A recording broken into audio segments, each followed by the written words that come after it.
Good evening. Good evening. Good evening. Please come and find a seat.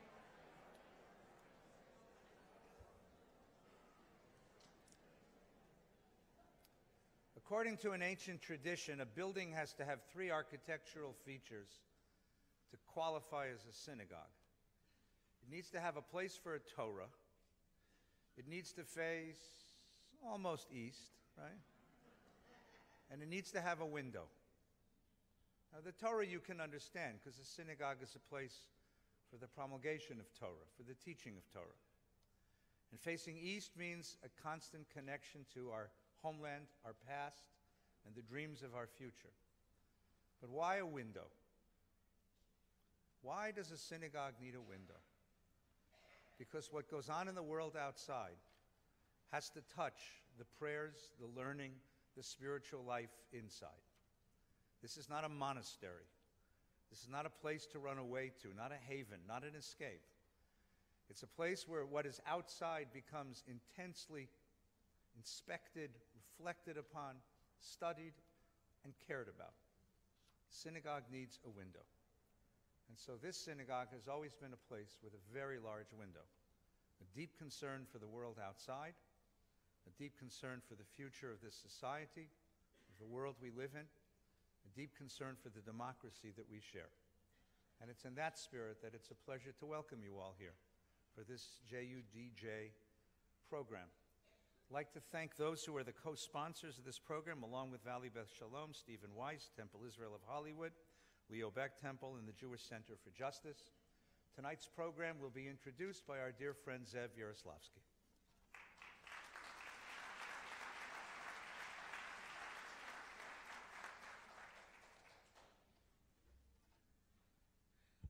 Thank you, Rabbi Feinstein, and thank you for welcoming us into this auspicious congregation and edifice. And thank you for your incredible sermon on Rosh Hashanah, which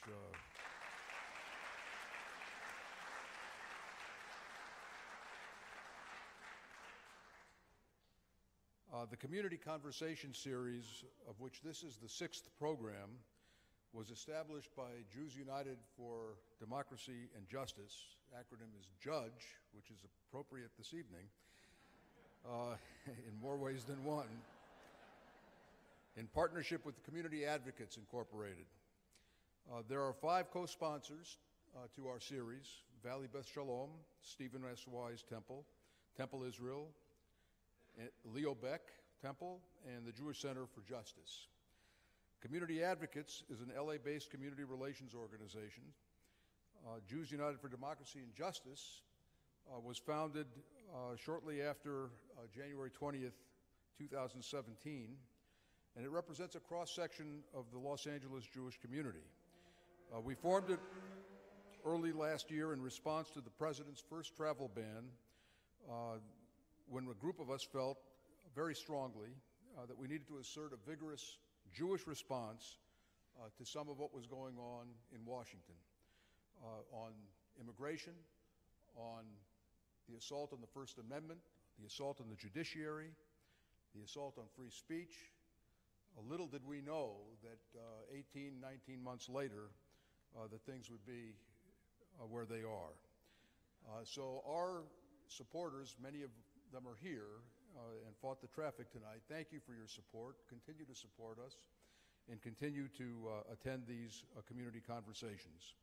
Our mission is to address the threats to tolerance and civility in our society, and we continue to do that with zeal, with a very dedicated group of volunteers. Tonight we have 3 distinguished guests, 1 moderator and 2 moderatees. One of whom is Norm Eisen, and I want to take this opportunity before I formally introduce Norm is to let you know that he has written an excellent book about his time as ambassador of the United States to Prague, to the Czech Republic, and about the ambassadorial residence with all of its history. I won't spoil. If he wants to talk about it, he can.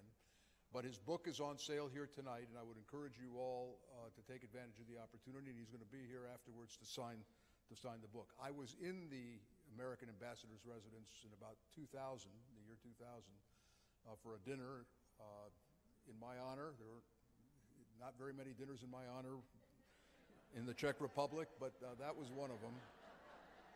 And it's a book well worth reading and a house well worth knowing about and its inhabitants. Our next community conversation, which I want to mention at this point, is on Election Eve, Erev Election Night, Election Day, November 5th, Monday night, November 5th, at Stephen S. Wise Temple at 7:30 p.m., and will feature Max Boot, a columnist and television commentator, in conversation with Pat Morrison of the Los Angeles Times. And the topic will be none other than Elections 2018 and the crisis in America, and the crisis of American conversation. I want to just acknowledge the members of our judge board who are here. First of all, the chairperson of our board, Janice Kaminer-Resnick. Janice, stand up.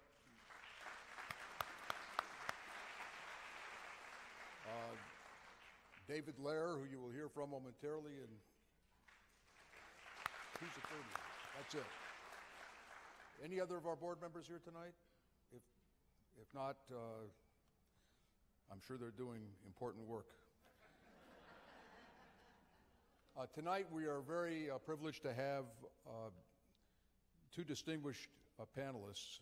First, Dennis Ross, who I think is no stranger to most people who follow Middle East affairs. Dennis was the ambassador, ambassador rank, was an advisor to 4 United States presidents, George H.W. Bush, Bill Clinton, George W. Bush, and Barack Obama.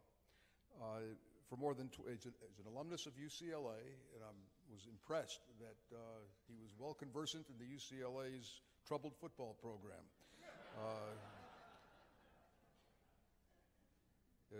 I have a great story about the UCLA football program, but this is not the night for it.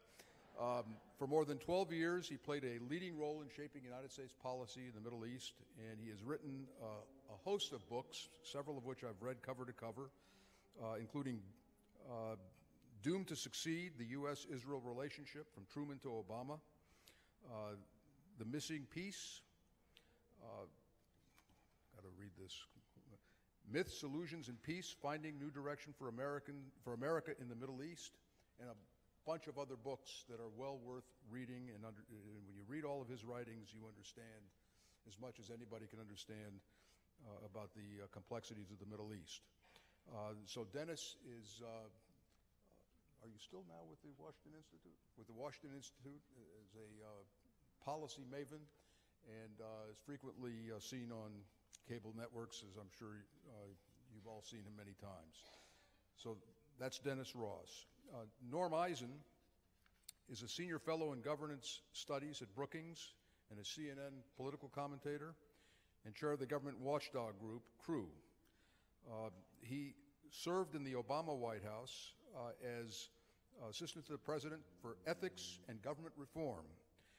The press dubbed him as Mr. No and the Ethics Czar for his tough anti-corruption approach. Needless to say, he did not apply to this White House for the same job. Following his service in the White House, he was appointed and confirmed as the U.S. Ambassador to the Czech Republic, where he served from 2011 to 2014.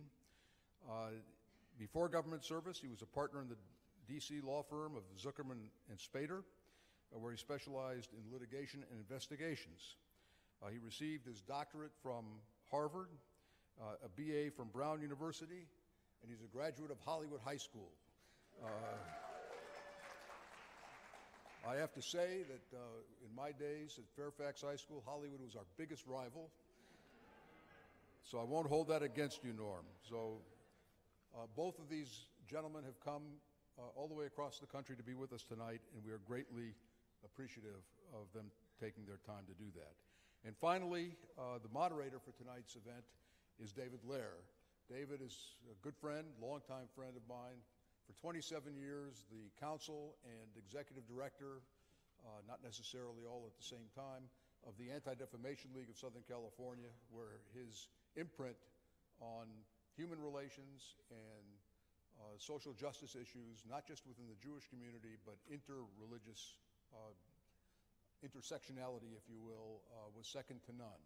He is now he's the founder and president of Community Advocates, which is one of our co-conveners of these events. And so we have a super panel tonight. Without any further ado, let me invite them to come. So that's the way we're going to do it. Okay. First speaker. I don't have an army of staff to tell me what to do anymore. I'm on my own, and this is what it would have been like if I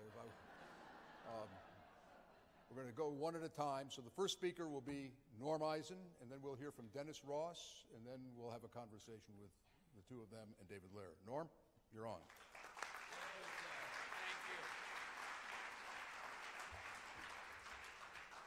Yes, I've packed the house with ringers, so the applause will be extra vigorous. Rabbi Ed Feinstein, I want to thank you for welcoming us to your beautiful synagogue. I know it from the days of the legendary Rabbi Schulweis, and I can say that your inspiring Rosh Hashanah sermon made it all the way to the East Coast.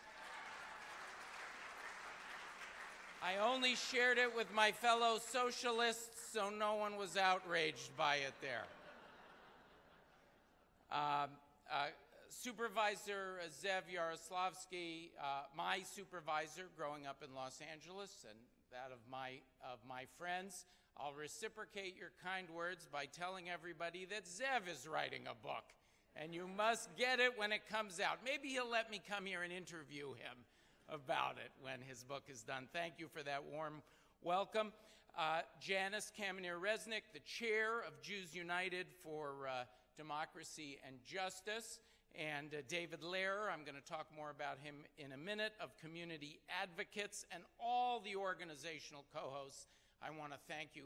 In Ambassador School, they teach you to have a very long list of people you thank before every speech. There's less time to say something controversial that way.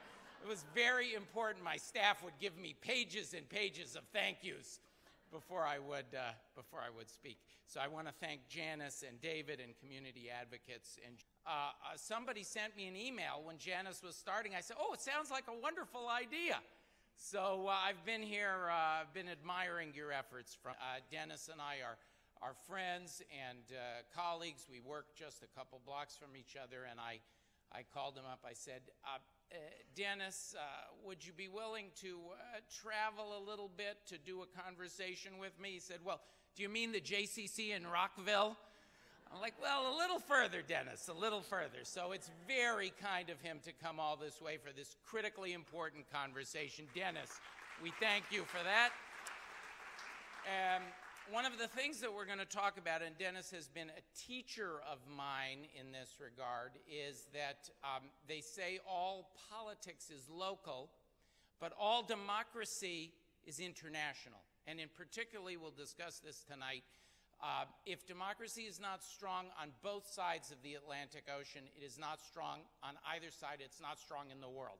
So Dennis and I feel that it's important to come and reflect on our democracy, the values of our democracy, and the things that are so precious to our country as they're expressed around the world. And we're going to talk from every different part of my life represented.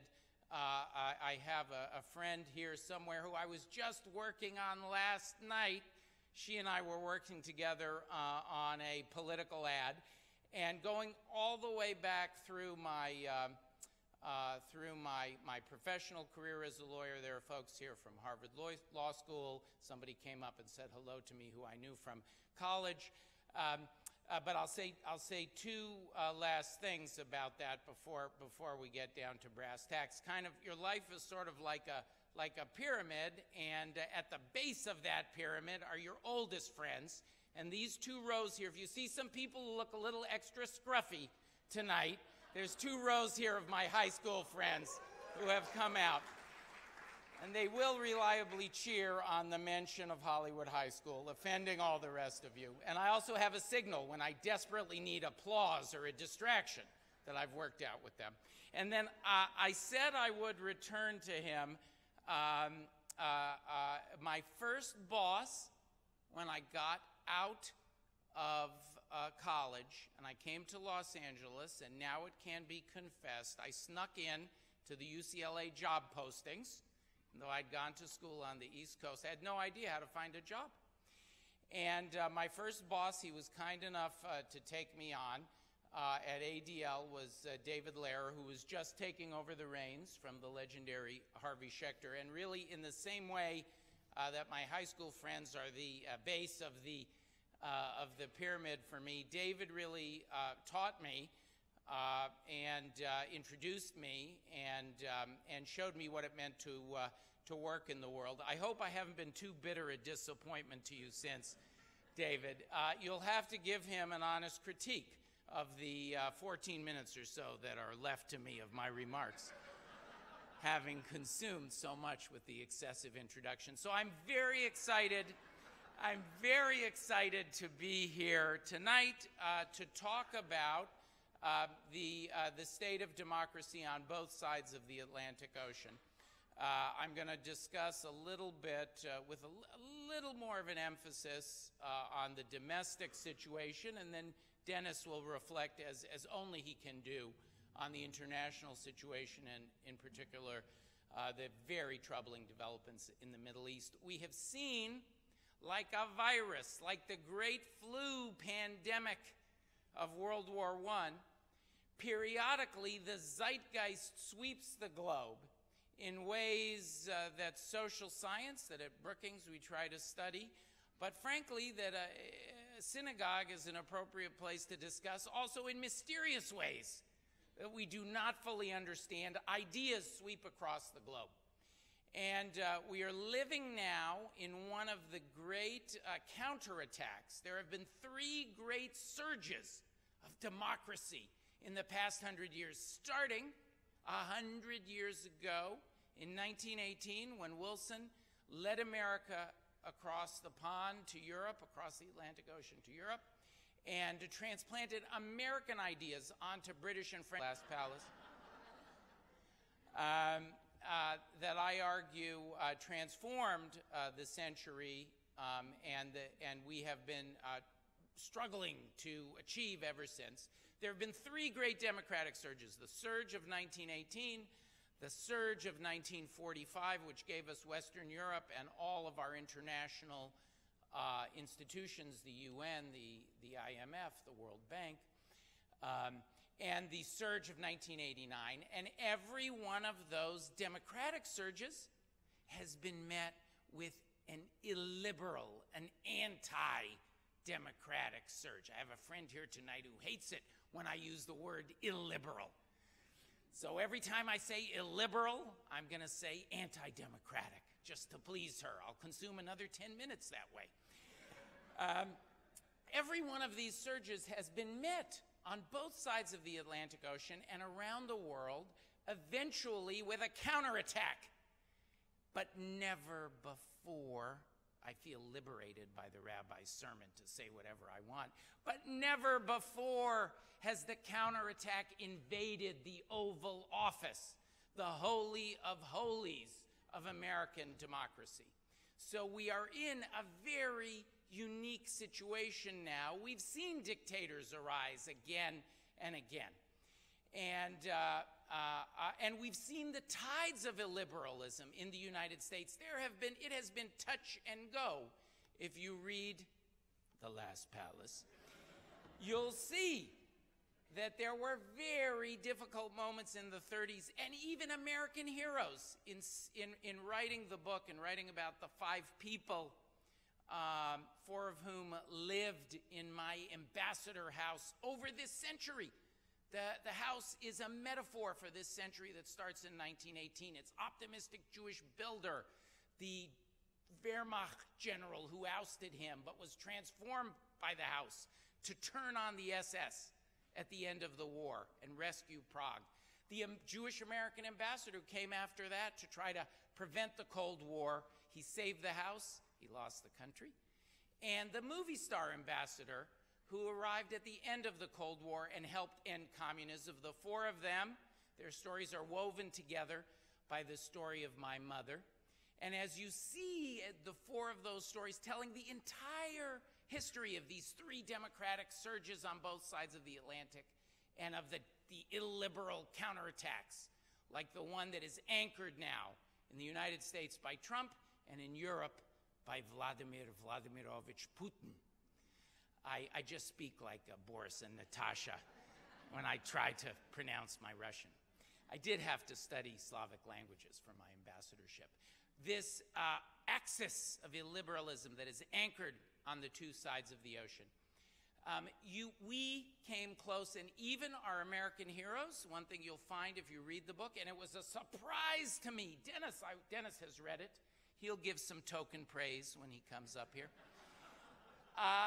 It was a surprise to me. I thought I knew the history of the past 100 years. I was shocked again and again at how our leaders, even heroes of ours, had failed to live up to the proudest traditions of democracy. You'll read how FDR, in the time of Munich, my German general was there for Munich in Prague, how FDR sent the same letter, moral equivalence, to Beneš, the president of the Little America, Czechoslovakia, that Wilson had helped create, and to Hitler, saying, guys, there's good people on both sides, essentially.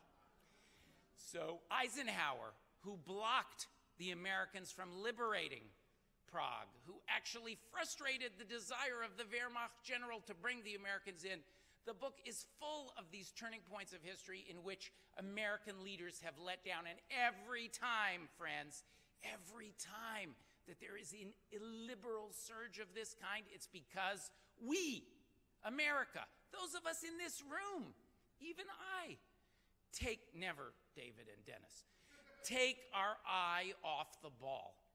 And every time the rise of fascism that followed that 1918 surge, the onset of the Cold War, the deterioration that we saw post-1989, the slow decay of the hopes of 1989, with illiberals now and many of the proudest triumphs of 1989, Viktor Orban, the law in Hungary, the Law and Justice Party in Poland, Robert Fico in Slovakia, even in my own country, my mother's country.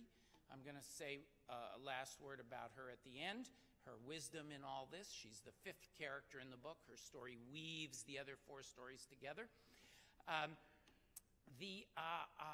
Every time we take our eye off the ball, and that precipitates these surges, these illiberal surges, these crises.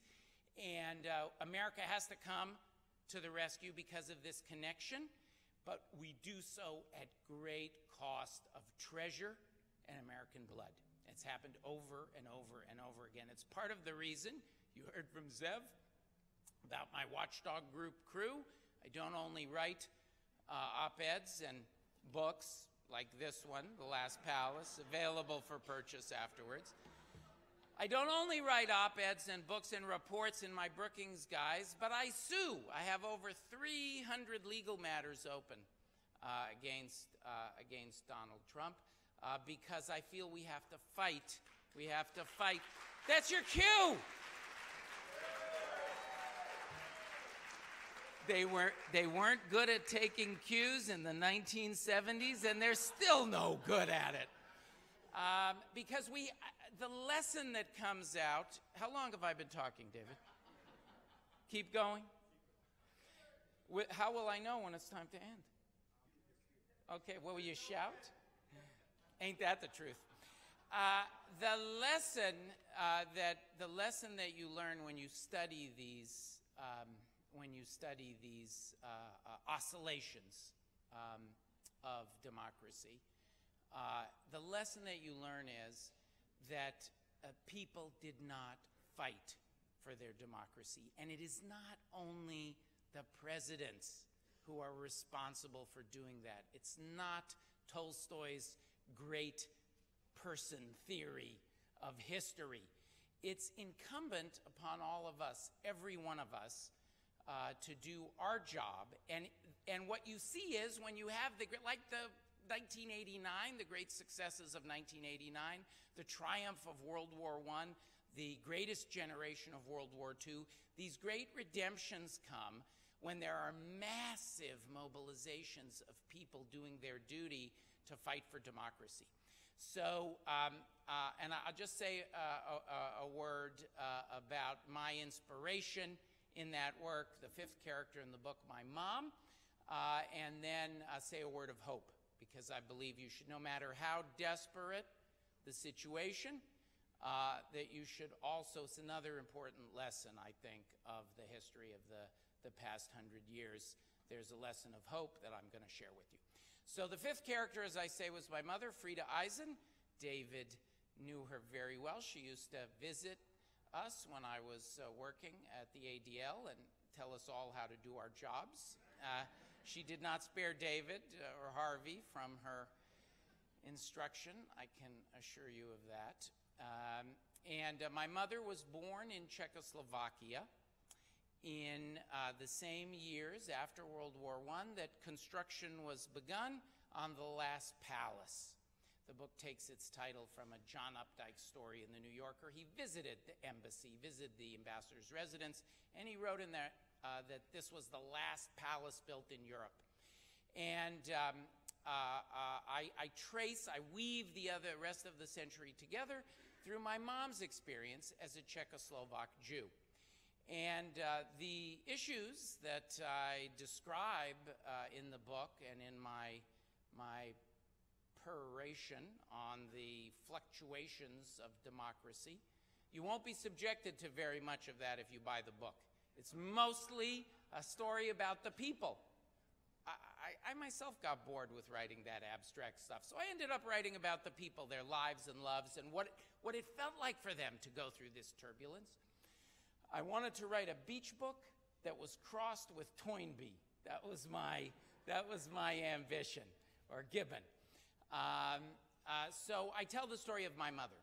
And my mother saw all these same events, but through the prism of an ordinary person who was living through all of this history.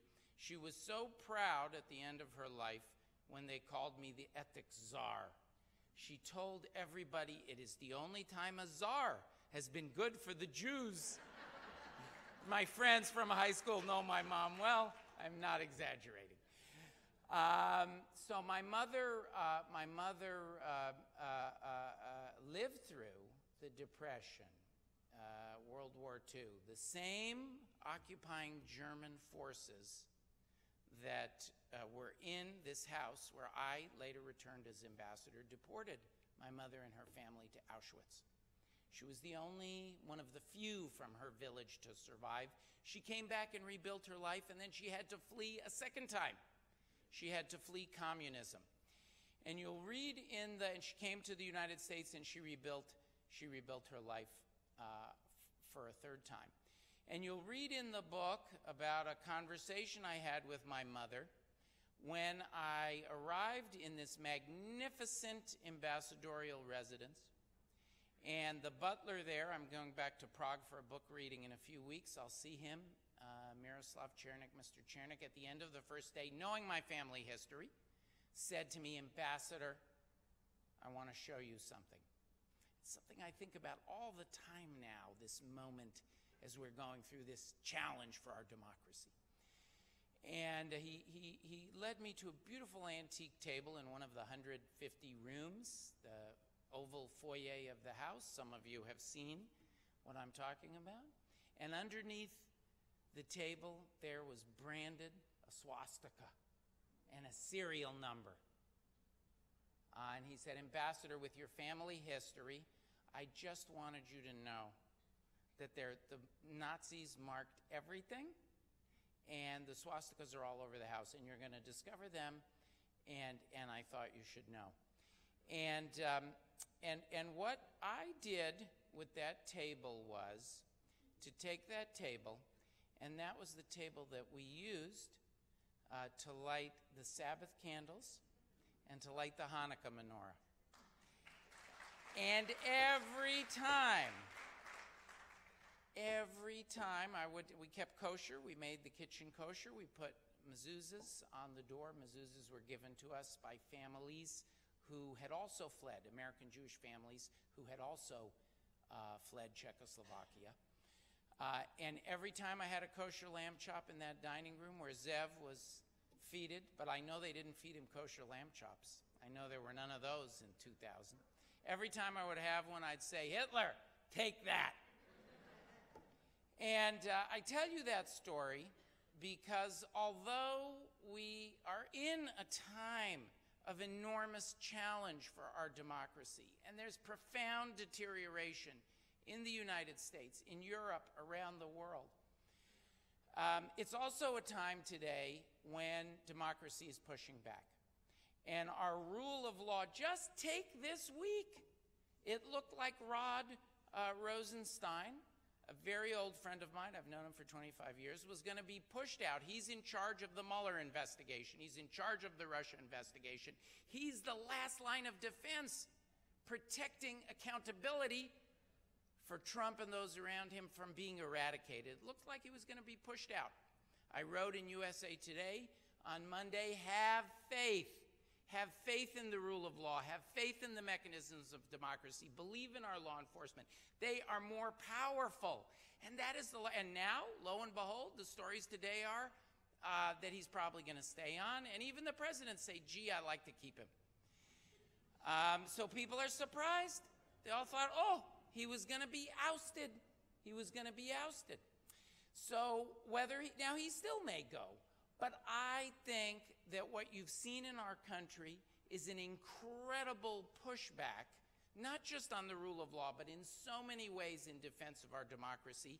And the fact that Jews United for Democracy and Justice exists, that all of you are here, that all of you are going to leave the room and purchase a copy of The Last Palace, is an incredible endorsement of this idea that democracy triumphs. And spoiler alert, in every one of these counterattacks, every time facing far worse threats than we are facing today, democracy has triumphed. I'll be very pleased to talk with David and Dennis about exactly how and why that's going to happen. I can't predict if it will be a short eclipse or a long night, but the dawn of democracy always comes back. And I think if you take this trip with me through the past 100 years, the roller coaster of history, you will see that the mechanisms of democracy are more powerful. We're seeing that now in our own country. There is going to be accountability, and I think democracy is going to triumph yet again, as it has before, if and only if every single one of you works for it, wants it, fights for it, and buys my book. Thank you very much.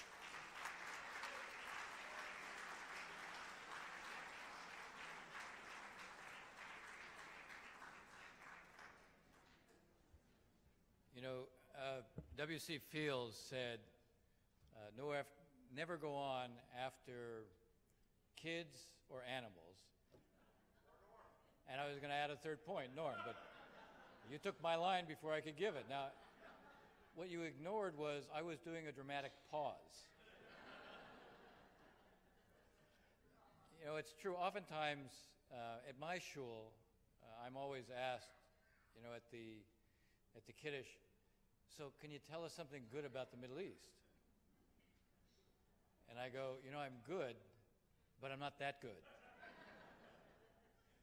What I want to do tonight, because obviously I wanted to come out and talk about the book, which I don't have to hold up to remind you. Here you go, Dennis. Here you go. I promise. You know, I just wanted to mention, there is this book that will be out there on sale. What I want to do is I want to make a few comments about the book. I'll say a few things about, I think, the threat to democracy generally. I'll talk about the Middle East because I'm congenitally incapable of not talking about the Middle East.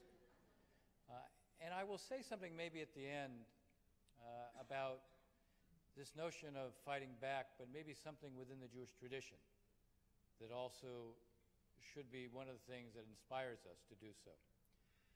First, the book. The book really is several portraits.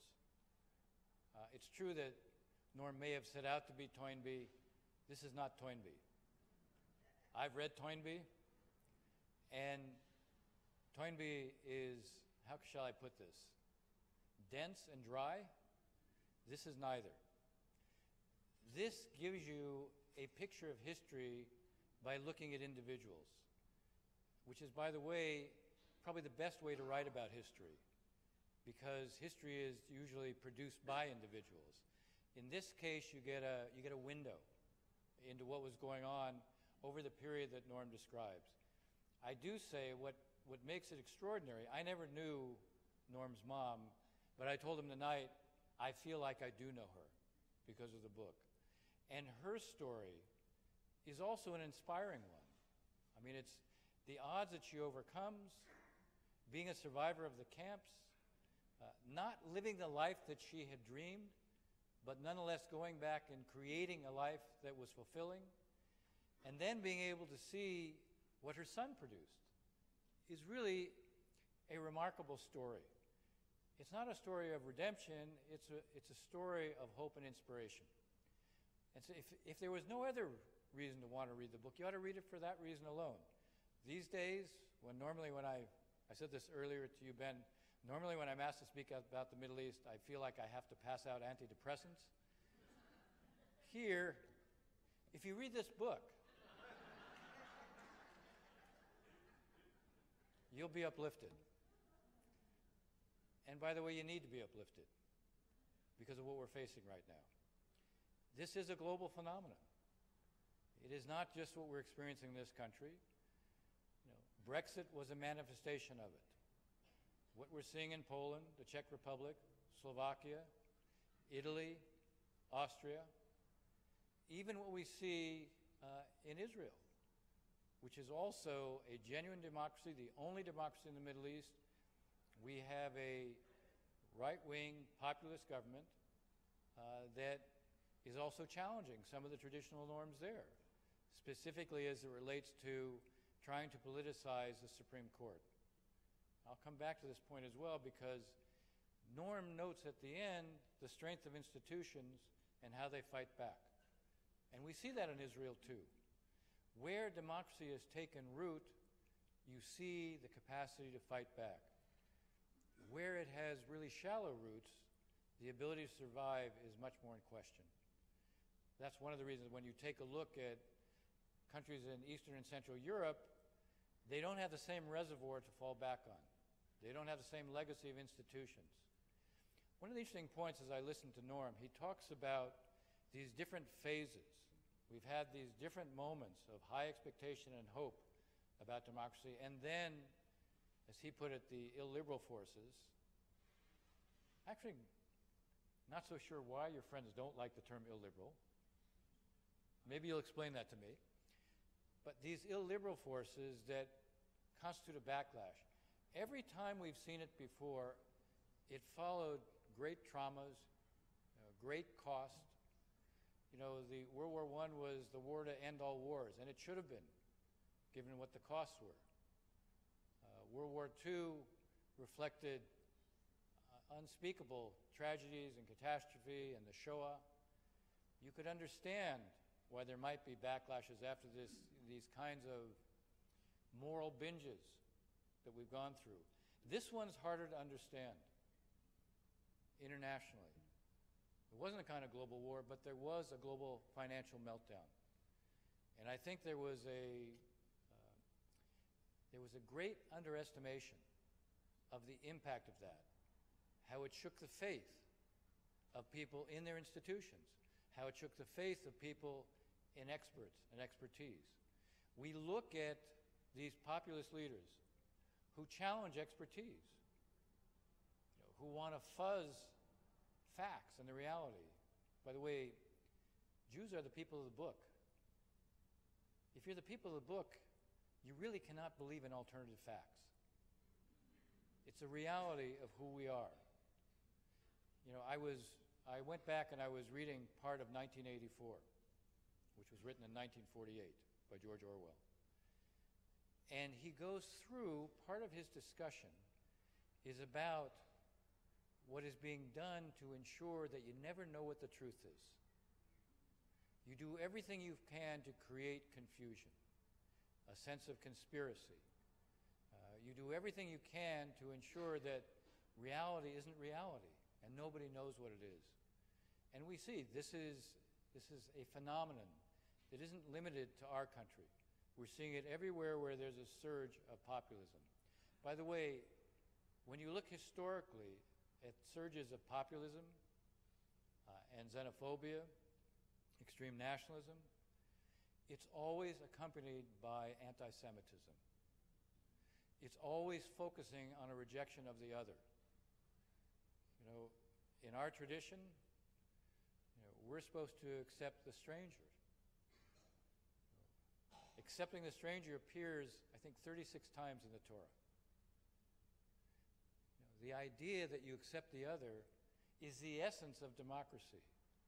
The idea of rejecting the other is the essence of fascism. So there is a need to fight this. There is a need to confront it. We do have institutions to fall back on. You know, one of the reasons, by the way, when you look at Israel and you see the growth of, I would say, a kind of populism there, here you have to look at the context. Israel faces the reality of real threats. They're not imagined threats. In the Middle East, if you're weak, you're not vulnerable, you're dead. Israel doesn't have a lot of choices when it comes to that. You know, the Israeli public looks at what surrounds them.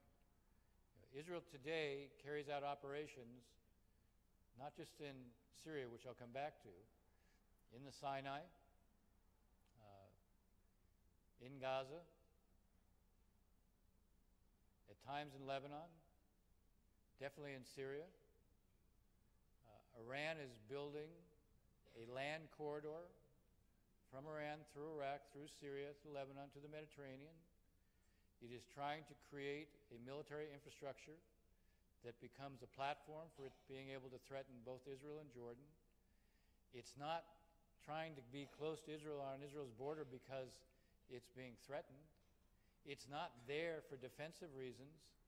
Does Iran really need to have a presence on Israel's border for defensive reasons? It's a long ways away from Iran. So what Israel faces isn't a fantasy. It's for real. In that context, there's naturally a tendency to put a premium on security. If we face the kind of threats the Israelis face, it's not at all clear to me that our civil liberties would have survived the way theirs largely have. Here, it's a testimony to the fact that Israel actually does have a democracy and is committed to it. But that's not enough to prevent the rise of these kinds of forces in Israel as well. And as you look at what Israel's contending with today, now there's a new phenomenon. The new phenomenon on the outside is Russia. Why do I say this? Last week you had a Russian aircraft that was shot down by Syrian surface-to-air missiles. And the Russians blamed who? Israel. The Israelis sent a delegation, a military delegation, the day after this happened, to Moscow. They presented to the Russians all the flight data, all the radar information, all the data of where every aircraft was, and where and when the missiles, the surface-to-air barrage that the Syrians fired, when that took place. All in black and white. Now, it's true that Vladimir Putin tempered initially what was being said by the Russians. He said there was a tragic chain of chance events. He said it wasn't the Israelis who shot down the plane, in which 15 servicemen were lost. But what he was saying basically hasn't been repeated. Not only has the Defense Ministry, the Foreign Ministry, but the Kremlin's own spokesperson, Dmitry Peskov, has repeated again that Israel is entirely responsible and to blame for what happened. Why, they say?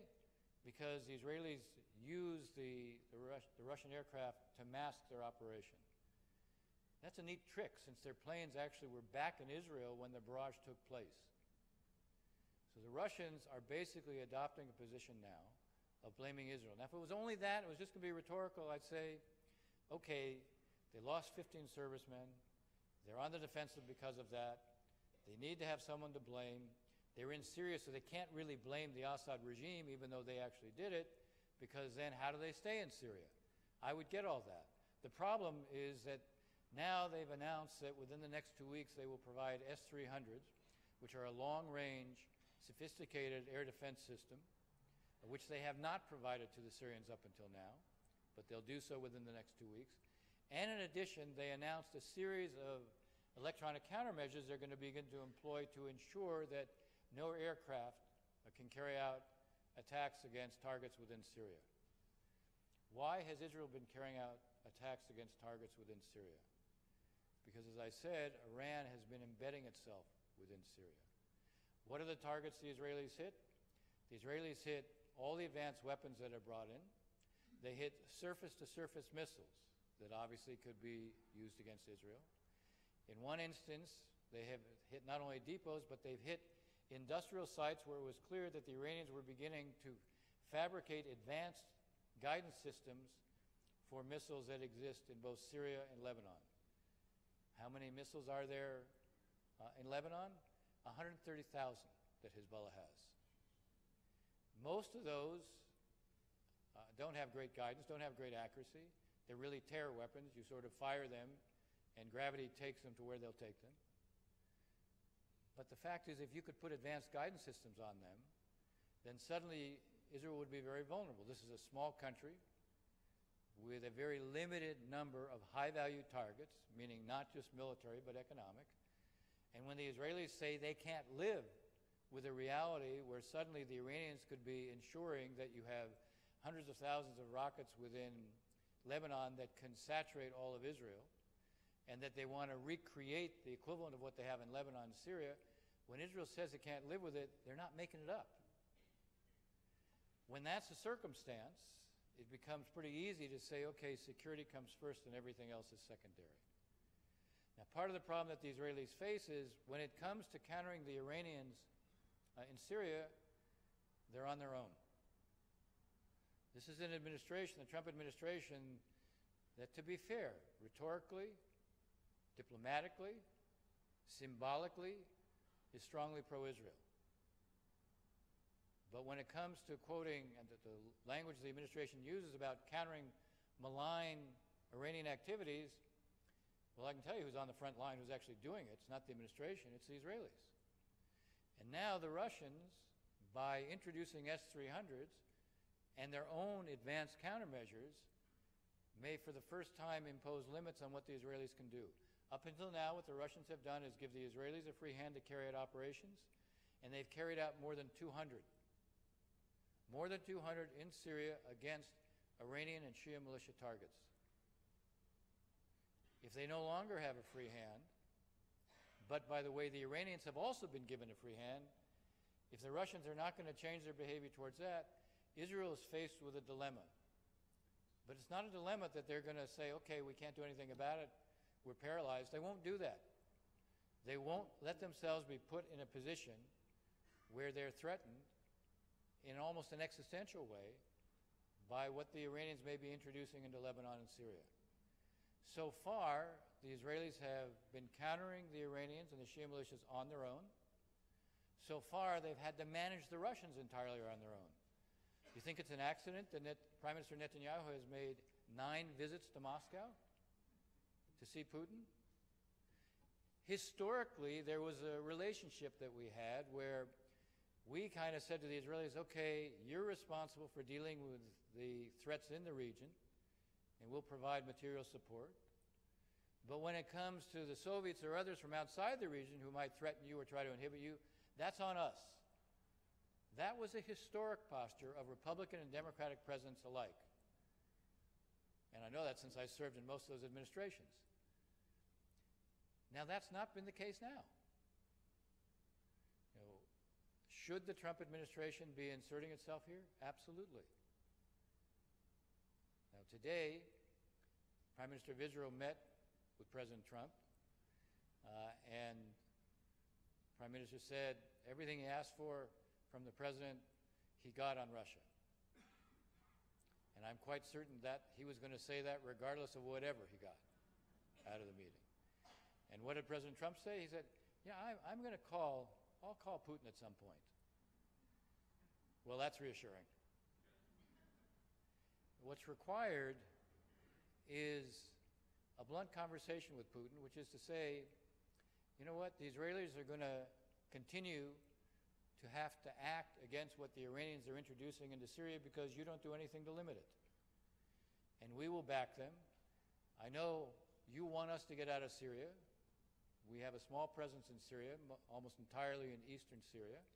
We are dealing only with the remnants of ISIS, not with the Iranians or with the Assad regime. But you know what? If you put Israel in a position where it has to continue to do this, and there's a risk of escalation, we will not only back the Israelis, but you need to know you might draw us in. Now, Putin is a transactionalist. He's not a values guy. He's a transactionalist. If he sees that he has something to lose, he's ready to do deals. If he sees he has something to gain, it has to be an awful lot. What we can do in terms of dealing with him now is to say, you want us out of Syria? Not happening. You want this not to escalate? You're the one who's going to trigger that. You want to minimize your own costs in Syria? You're running a risk of increasing them. You want to find a way out? We'll work with you, provided here are the ground rules.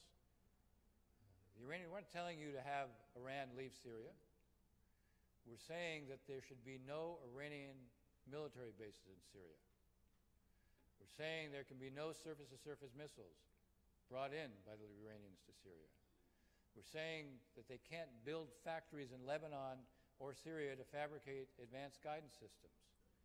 We're saying that there should be buffer zones opposite Israel, Jordan, and Turkey, where there'll be no Iranian or Shia militia presence.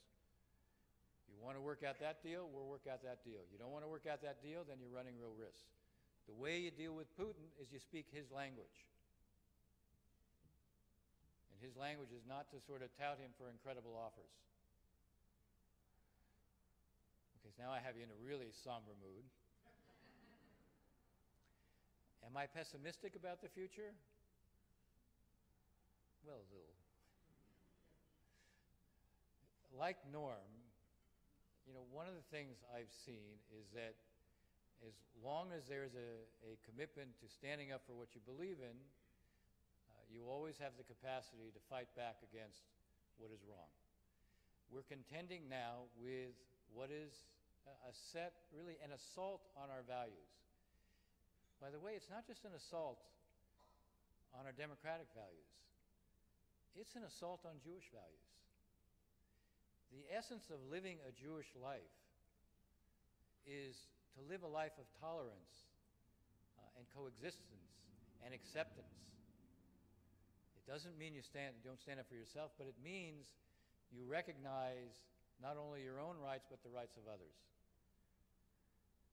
If you want to go to the barricades in terms of dealing with those who challenge the essence of democracy and the essence of Jewish values, then re-embrace the Jewish values and let them inspire all of us in terms of taking on those who want to promote a kind of illiberalism.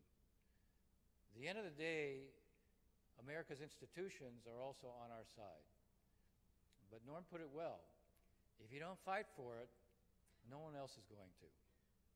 So, in a sense, we all have a charge, we all have a challenge, we all have a task. And my guess is if people actually believe in these kinds of values and are prepared to fight for them, sooner or later they will prevail. The one thing about our values is they're rooted in something deep. The values of those, I hesitate to use the word the values, the beliefs of those who reject the other, the beliefs of those who basically operate only on the basis of fear and never of hope, the beliefs of those who want to exploit anger and not a sense of possibility, that doesn't have deep roots. It has superficial roots. All the more reason to believe that it can be defeated. Thank you very much.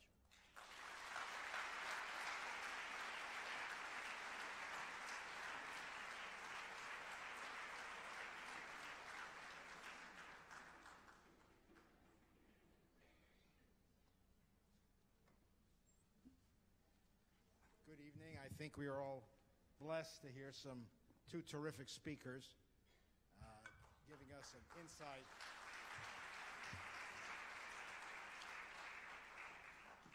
an insight into what the issues and challenges we are all facing both here and abroad.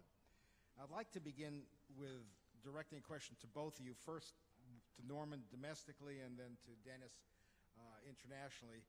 What do you think are the most serious challenges we face today, the 2 or 3 most serious challenges we face from the Trump administration? The difference between rhetoric and action, and whether the targets that you think are most vulnerable. On the domestic front, the single most profound challenge, I believe, is the assault on truth, the incessant lying. Is that better? Nobody ever complains that I'm too quiet, I have to say. That's a first.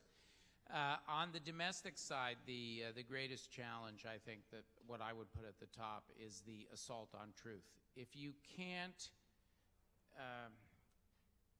have a consensus on what is true, what is evidence-based, what is reality, and what's false and fictional and invented, you can't function. You can't have a discourse. You can't make decisions. You can't hang together as a society. We're seeing this now. Of course, President Trump has told thousands of lies, and now they're come at an accelerating pace. You saw the extraordinary, I'll veer, there's several events that converged this week with the president's UN speech, where he said something patently ridiculous, that his was the most accomplished, one of the most accomplished administrations in American history. And you saw it was so divorced from reality that the world leaders burst into laughter because it was so false. And then he compounded the first lie with another lie. He says, oh, I intended that as a joke. But he said right in the speech, he said, oh, I didn't expect that. And then afterwards he says, no, it was a joke. They were laughing with me. And that happened at the same time as you had the Kavanaugh nomination. And part of the thing with Trump's lies is they're toxic and they spread.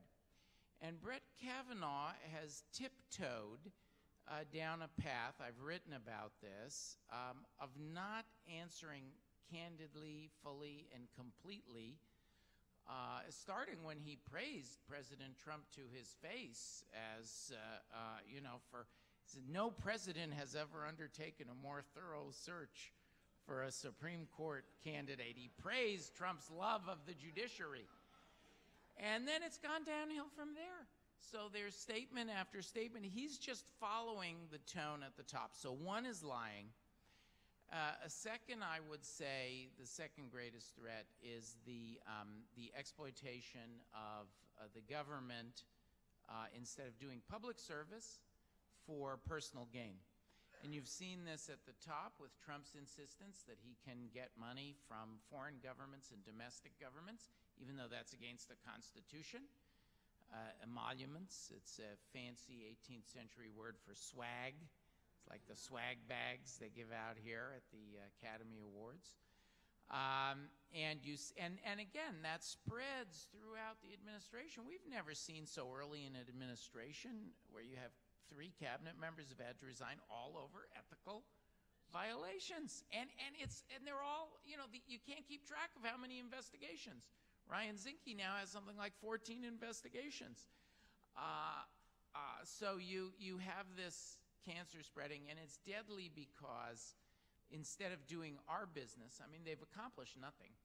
It's a tax cut for the super rich. The American people know that.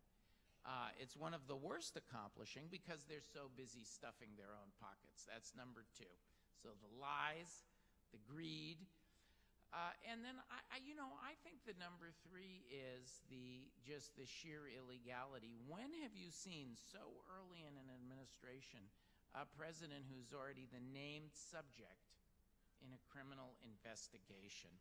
And the series, when he has a cabinet meeting, it's more like a rehearsal for a perp walk. You have the people who are his national security advisor, one of his campaign foreign policy advisors, his campaign chair. You know, you have guilty plea after guilty plea of people who are close to him. So the illegality. If I had more time, I would also talk about the erosion of the norms. And in a way, that's more deadly, because at least you can point to when the president breaks the law, if I believe there's substantial evidence he obstructed justice. He argues he can't obstruct justice. It's like a medieval monarch. L'état c'est moi. He is the law. He can't break the law. It's ridiculous. It's antithetical to the American idea. But when I guess I am going on to the fourth. When you violate the laws can be enforced. The Constitution can be enforced. If you tell a lie, you can have a fact check. But another very, very dangerous thing is the erosion of norms, that we won't criminalize political opposition and go after our political opponents, lock her up. That we won't use government, a president won't use government to target his perceived personal adversaries, demanding that they open, constantly attacking Jeff Bezos, that a president won't attack the press with his incessant assaults on the press, including hinting at violence against the press.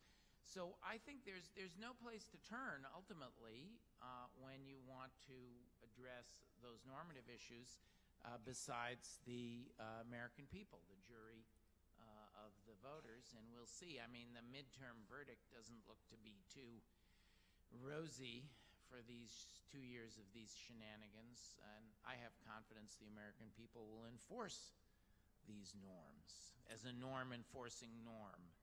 I feel strongly. So, Norm, what do you really feel about him? Look, I would say internationally, the biggest concern I have is that we have walked away from a rules-based international order. When there are no rules internationally, then you create vacuums.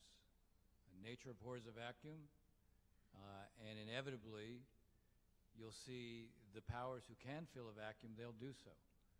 We see the Russians expanding to create different kinds of spheres of influence. We see the Chinese doing the same thing because we've opted out.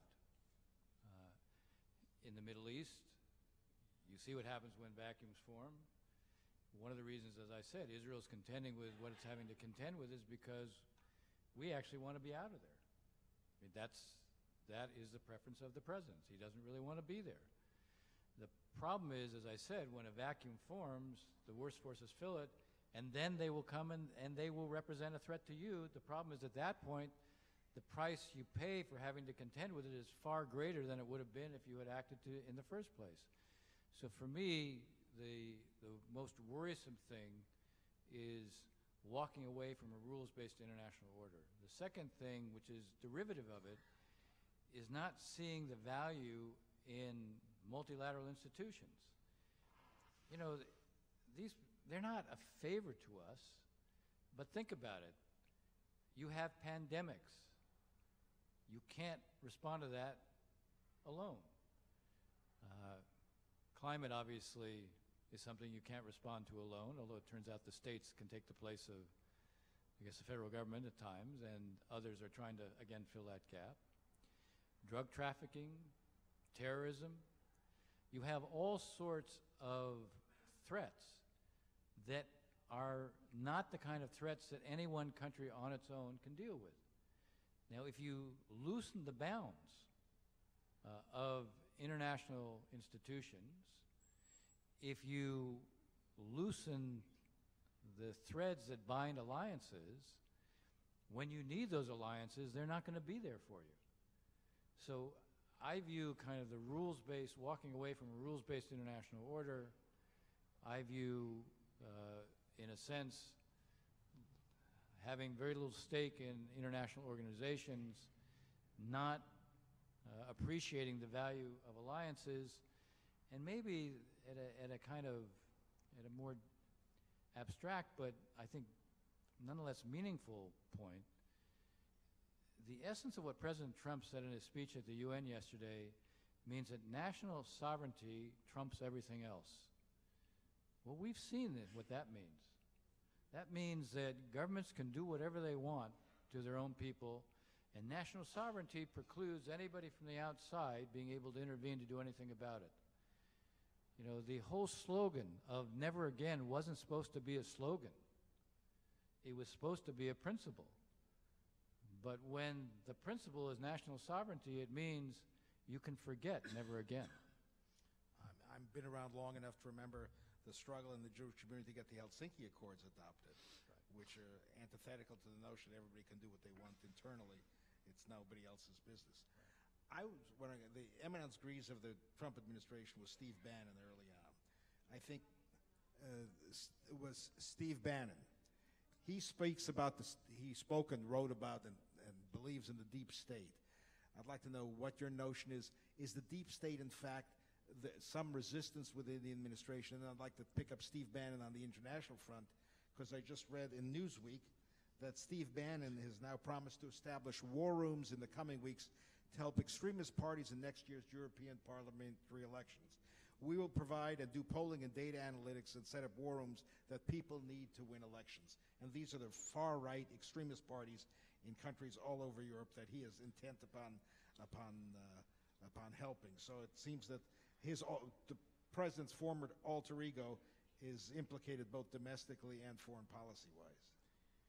Well, I hope he brings the same capacities to those international war rooms that he did to running the White House in those initial months. I don't believe that there is a deep state. That's a common fiction that dictators, Erdogan loves to talk about the deep state that resists him.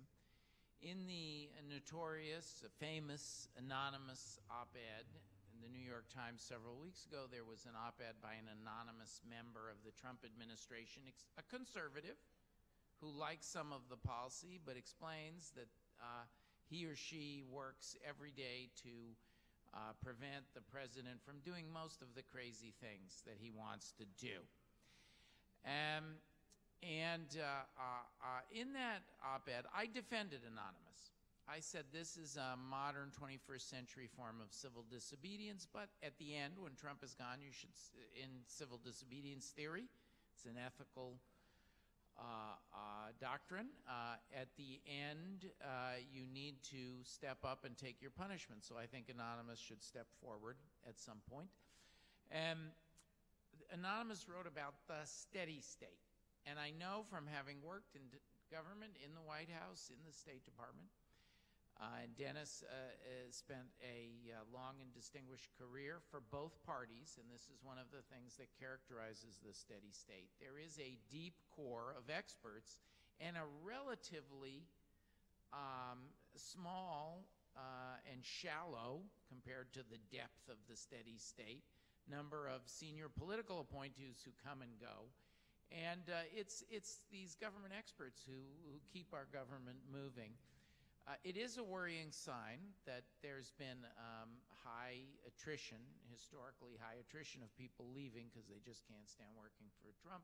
But still, there's a very good core of government officials. I encourage people to stay. I think of them as the steady state, and say I could not have done either of my jobs without them. The first thing I did in both places was to make sure I had the best core of career advisors that I could get to save me from myself, and they did that constantly. So I applaud them, and let's hope they endure the age of Trump. Yeah, I think the whole concept of a deep state reflects this sense of conspiracy. That there's always a conspiracy that is, preventing certain things from happening or producing these calamities. real people make decisions. The idea of a deep state ignores the reality that most of the people that I've dealt with over the years who are either in the Foreign Service or in the civil service, and I was basically, I started off not in the Foreign Service but in the civil service, and then I was a political appointee. And what I experienced with the people who were basically career people was a kind of selflessness. They believed in what they were doing. They did the best they could. They made judgment calls. They developed an expertise over time. You know, they got used to the idea that at the political level, people would come in and believe things differently, challenge them, and they worked loyally. I mean, the idea that people go into public service for anything except, I think, a noble set of objectives is just wrong. I mean, what I experienced over time, people go in for the right reasons. You know, people make mistakes because everybody's fallible. But there isn't some, you know, hidden conspiracy designed to frustrate the objectives of the leaders of administration. You know, what happens is there ends up being debates, and one of the reasons you want people to be able to survive in their positions is so they speak truth to power. And they don't have to fear that when they speak truth to power, that there's a terrible price to be paid. You know, I would say, you know, it's a good thing that we're structured the way we are. Sometimes I can say from experience, bureaucracies can be very frustrating. They're not necessarily the generators of creative ideas. Oftentimes they slow things down. But there's typically a reason for that too. Because a lot of time what seems to be great ideas can oftentimes be calamitous ideas. So this notion of the deep state, I put in the same category of every other conspiracy theory that I don't buy. Both of you were fairly clear in the notion that there's a Jewish responsibility in speaking up and responding. To what do you attribute the reticence, at least in Los Angeles, I'm not sure about the rest of the country, of the rabbinate, in many instances, of federations, of major Jewish organizations, to speak up? As you said, if you can't speak up now, when can you speak up? Why? What is the reticence? Is it based on Netanyahu? Is it based on presumed support for Israel? What is restraining, constraining American Jewish leadership, for the most part, from speaking up? To me? Yeah. Yeah, I think there's a fear factor. There's a concern. Of what? Fear of what? I think of several things. What the president's reaction might be. I think there's a desire to retain the possibility of influence, and a fear that if you speak up, you lose that possibility of influence. You know, I think there is a concern that if Jewish leaders take the leading edge of this, that somehow it might have a negative or adverse consequence for Israel. You know, I think those fears, whether you think they're appropriate or not, I think they exist. And I think that the real challenge is when it comes to sort of deciding what you're prepared to speak out on. You know, where do you establish a kind of moral threshold and say, all right, look, there's some things that don't rise to that, but anything that does, we have an obligation.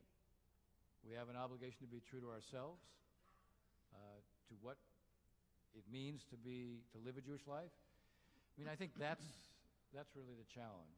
And you know, I don't dismiss the fears that many may have, but I think they also have to make a judgment of, you know, what is that threshold? And I think, look, part of this is also a work in progress. Norm? Well, I understand that not everybody experiences the moment with the same urgency as those you invite out here every few weeks from Washington. They're all my friends. You know, we sit around and have the same conversation that we have on stage with you. You know, I guess it seems it's very tough to generalize because I think everybody has their own reasons. There are reasons very particular to Israel. I know that even I was beginning, actually Dennis and I both have attended events, spoken at places where Ivanka and Jared were. And my first reaction was, well, maybe I know them, to say hello to acquaintances. They're very nice people. I believe they're Democrats. And I thought, well, maybe they'll temper. Maybe they'll temper. Of course, the exact opposite has happened. So I was quick to unload on Ivanka and Jared. And we see them all the time. They live across the street from us. We're constantly running into them. It's terribly, terribly awkward when we do, because I've called for him to go to jail. You know, that's not a good... It's like it's not good for the Yom Kippur break fast, you know? How was your fast? Well, it'll be better when you're in jail.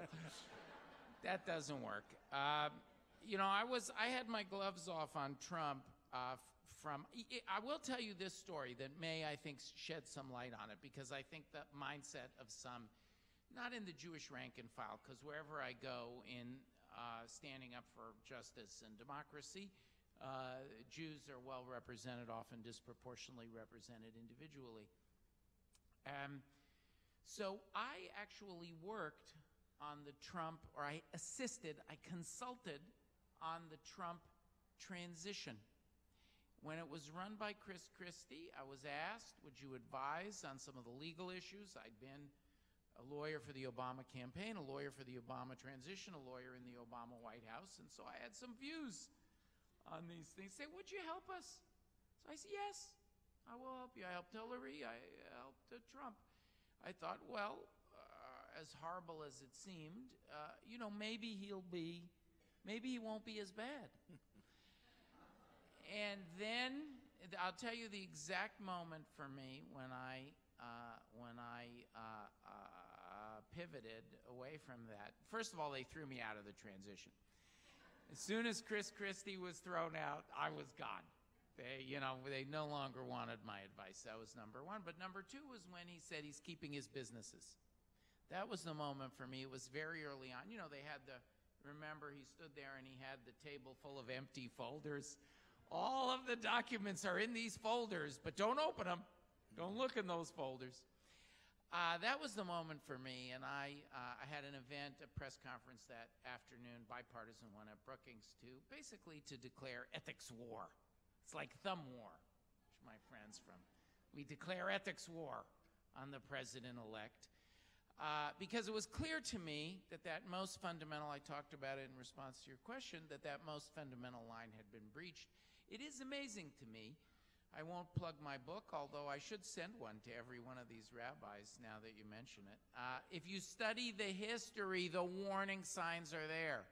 And I want to highlight what Dennis says. You go back 100 years, and it includes these ideas of a deep state or a conspiracy. That's the protocols of the elders of Zion. The Jews are always, now often others are the targets, but the Jews are always the canary in that coal mine. And so I think people don't realize the urgency of the moment, but there is I think there is an increasing sense of that urgency, so I'm hopeful that more and more people will come around. And finally, would you have an admonition for the crowd here tonight who brave the heat of the valley to come out in the middle of Sukkot? Any suggestion, advice, where you think energies ought to be targeted? Where could they be most useful? You go first. Yeah, I have 2 words: voter registration.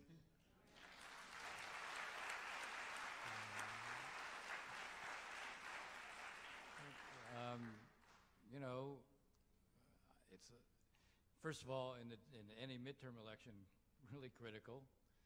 but over time as well. And, you know, the fact that we have some states where there is a supreme effort being made to make it difficult to vote should set off all sorts of alarm bells. We should be, all of our effort ought to be on voter registration.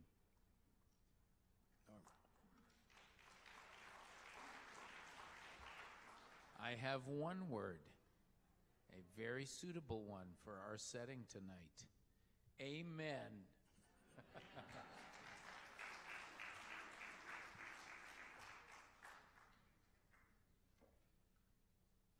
I know that it's been really fun and interesting to listen to both of you and David's excellent job moderating. So first of all, I want to thank our amazing speakers.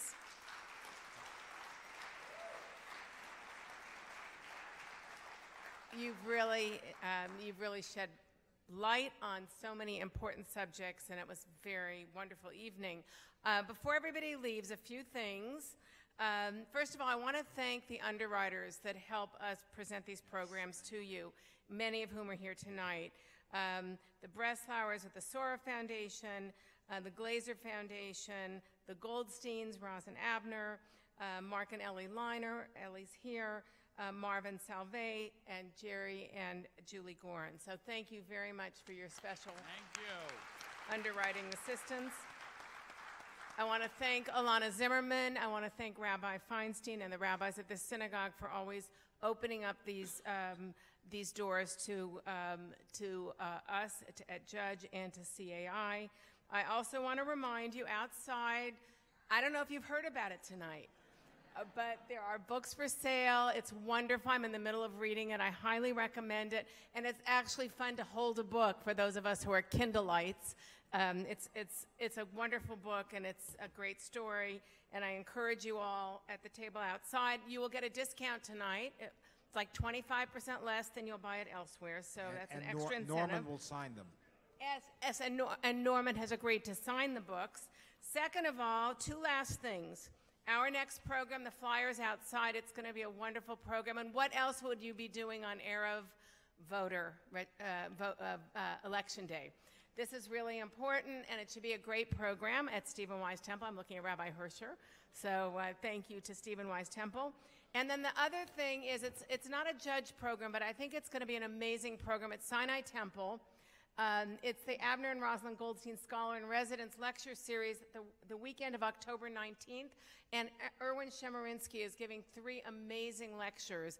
And he's an outstanding constitutional scholar, and he is the Dean of Berkeley Bolt Hall School of Law. You can contact Sinai Temple. We'll also, those of you on the judge mailing list, we will be advertising this.